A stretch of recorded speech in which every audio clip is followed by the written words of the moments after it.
அந்த மாதிரி அந்த சமுதாயத்தில் இருந்த இளைஞர்கள் நபிகள் நாயகம் காட்டிய வழியில் நிலைத்து நின்றது. ரெண்டு தான் முக்கியமான காரணம். ரெண்டு தான் முக்கியமான காரணம். சரி, அப்ப அடுத்து கேட்கிறாங்க, முஸ்லிம்கள் இப்போ தற்காலத்துல நிறைய துன்பங்களுக்கு, நெருக்கடிக்கு, சோதனைகளுக்கு, நிறைய ஆபத்துகளை சந்திக்கக்கூடிய சூழல் தான் வருது. அது எதுக்கு? அப்படி ஒரு முகமது நபி தலைவராக பெறப்பட்டவங்க ஏன் இப்படி சோதனைக்கு உள்ளாக்கப்படுறாங்க, ஏன் இப்படி நெருக்கடிக்கு உள்ளாக்கப்படுறாங்க அப்படின்னு கேட்டவங்க மெல்போர்ன் சொன்னாரு, வேற ஒண்ணும் இல்ல, அந்த குர்ஆனை பிடிச்ச பிடிய கொஞ்சம் தளர்த்துறது தான் காரணம்.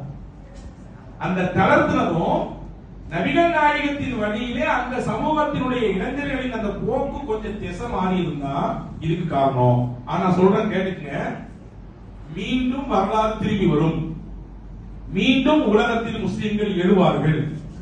மீண்டும் உலகத்திலே அவர்கள் தான் உலகத்திற்கு வழிகாட்டுவார்கள்.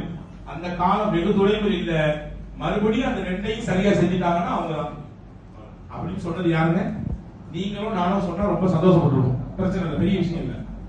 ஆனால் நாடு மெல்போர்ன் என்று சொல்லக்கூடிய வேற்று மதத்தை பின்பற்றக்கூடியவர் இஸ்லாத்தை குறித்து அதை குறித்து புரிந்து உள்வாங்கி முஸ்லிம்களின் வெற்றிக்கு காரணம் என்ன, முஸ்லிம்களின் தோல்விக்கு காரணம் என்ன, முஸ்லிம்களின் முன்னேற்றத்திற்கும் எழுச்சிக்கும் காரணம் எது, முஸ்லிம்களின் வீழ்ச்சிக்கும் பின்னடைவுக்கும் காரணம் எது என்பதை ரொம்ப துல்லியமாக சொல்றார்.